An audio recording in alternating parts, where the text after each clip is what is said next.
The first generation wireless, 1G, was voice. The second generation, 2G, allowed both talk and text. The third generation, 3G, the internet, in a limited way. And today's technology, 4G, completed that digital migration. But if anyone tells you that they know the details of what 5G is going to become, run the other way.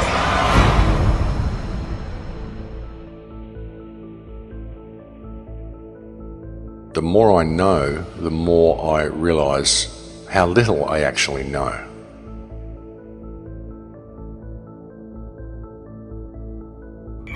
I have to tell people 5G is a killer.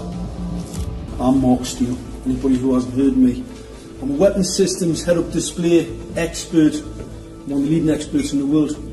I've actually brought cover in relation to this, and the reason I became an expert was to invent it. What I'm going to say to you today, do not believe a single word I say. Not one. I want you to do your own research. You'll find it's absolutely terrifying. Pay attention to what is really going on. Pay attention to the Internet of Things, what it is, what it's doing, where it's going. Pay attention to the automation. Pay attention to the 5G towers that are still going up everywhere. Wireless radiation has biological effects, period. And these effects are seen in all life forms: plants, animals, insects, microbes. In humans, we have clear evidence of cancer now. There is no question. It's very important that people always look at both sides, and as positive as what the right hand is offering you, always to pay attention to what the left hand is doing.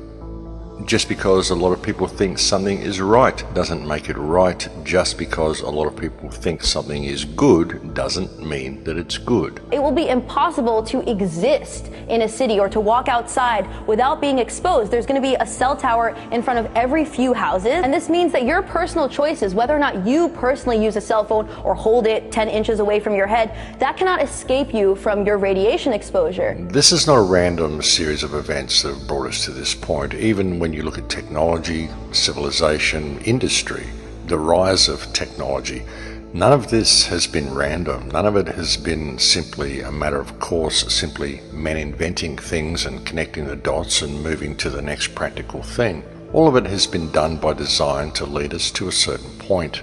Not a lot of people can really see what is actually coming. It's about to become a very, very different world, folks. This is a very, very disruptive technology.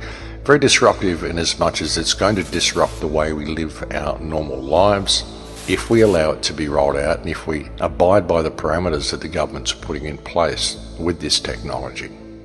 You know, and by around 2030, well, it's all going to be complete. Everyone's going to be in a complete lockdown. And the kids, as I've said so many times, the kids that are growing up through the system now will have no reference point for what the world once was.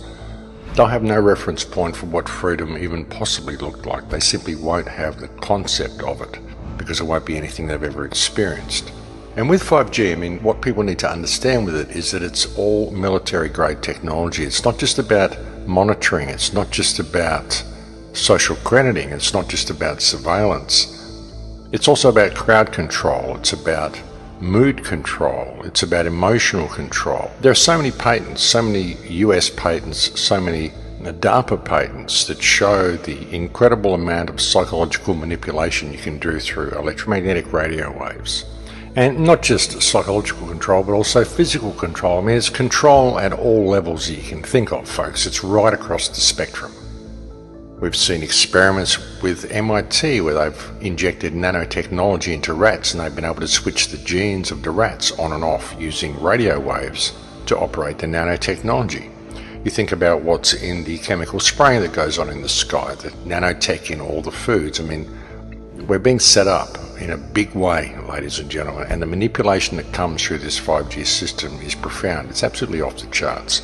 It's way beyond what many people are considering. You have the capability of manipulating vast sections of population, targeted areas of population, or targeting people individually, targeting crops individually, biology individually. You think about the nanotech is in everything, so anything that the nanotech is in can be manipulated through this 5G system. And the nanotech is in everything. They spray the nanotech in the skies, they put nanotech in the food, even with what we flush down through our drains in our own homes. Gets passed on down through the water system, so you see this in the food chain, and there's nanotech in the food that we're eating and nanotech in the stuff that we're washing down the drains, and of course it ends up in the river system, it ends up in the fish, ends up in the algae, ends up in everything. With all of the stuff that they're feeding us about fast communications and good downloads and good connection speeds and all of this sort of stuff, that's the secondary application of all of it, or even the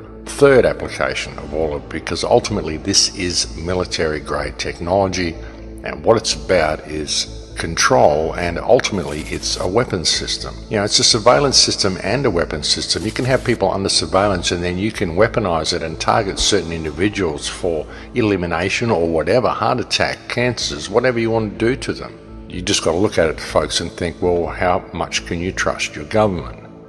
Can you really trust these people? Look what they've done to the world so far, and that's who is rolling this system out, apparently for our benefit. When you look at the internet, you look at what it's becoming something that we never wanted. I mean, we wanted the internet there so we could have access to information, we could have fast communication with each other, but now it's becoming a digital barrier between us and reality. It's becoming something that we must interface with in order to access the real world around us. And all of our information is being removed from us and put onto what they're calling cloud computing now. They're even saying that soon you won't be able to get hard drives for your machines. You won't need hard drives because everything will be on the cloud. And all that means is that it doesn't exist anymore. It's up there in cyberspace and you don't actually have access to it on your own computer. So you can't have access to your own things. You've got to keep them on the cloud, which means you can be locked out of all of your stuff at any time. That's what it's about. I mean, I know people that have uploaded their photos to video host programs and then suddenly they get locked out and they need to verify who they are in order to access their own stuff. I mean, this is ridiculous, folks. They do all this sort of stuff and they say it's for your security. We're locking you out of the system because you've changed location for the day, and so we don't think you're who you are, so we need access to all your devices and your cell phones and everything we can get to try to track you and triangulate you and get everything we can on you before we're going to let you have access to your own things again. That's what they do, and they call it security. It's not keeping you safe. It's keeping tabs on you and making sure they can lock you out at any opportunity, and they're just kind of showing you that they can do that, and you're agreeing with it by going along with it. And when you've got kids that are growing up into this system and everything that they do is online, everything they know is online, all their bank accounts, their shopping, their friends, their Instagram, all their connections to everything, their electricity bill, it's all online. And even their car keys and their access to their house becomes digital. Then any threat of being locked out of that is going to stand as a major obstacle to these people ever thinking for themselves in their lives. You know, you imagine what it would be like. You start to question the government's actions. You start to speak out about vaccines. You start to speak out about anything that means something to you, and suddenly you find yourself locked out of the system. Suddenly you can't access your stuff because none of your stuff is here in the real world anymore. It's all been moved into the virtual world because that's what we're doing. We're removing our access to everything around us by creating this digital interface between us and the real world, and any threat of being locked out of that interface is going to be a totally complete system of absolute control. That's how you get people, folks. You get them addicted to the tech and you make the tech essential in their lives, and then any threat of being locked out of that tech makes these people walk between the lines very comfortably. And these people will do anything the powers that believe they be tell them to do. And that may seem like a bit of a drastic scenario to be outlining, but it's true, folks, because we won't have access to all the things that we normally do if we don't comply by the rules that the government tells us, simply because we've transferred everything we normally do over into a virtual world. And the virtual world is not the real world, and when you transfer real life items into the virtual world, you lose them. This is what we're doing with everything, and it isn't even a matter of choice. We're just being led this way, and most people don't even notice what's happening, but it is happening. The internet is becoming the most important thing in the human experience because it controls everything else in the human experience. That's where the choice is. That's where the choice lies. The choice lies with us every day by what we do with that which is available to us and how we choose to operate in the real world. And as I've often said, folks, I don't own a credit card and I don't take a smartphone with me anywhere. When I go out, I don't do any of that stuff. So you don't need to have these devices. I can post all these clips to YouTube. I can watch all the other video clips that people post. I can do all these things. I can even access social media and do all those things, all without having a smartphone. So we really need to think about the choices that we are making. The decision is with us, and it's always been with us.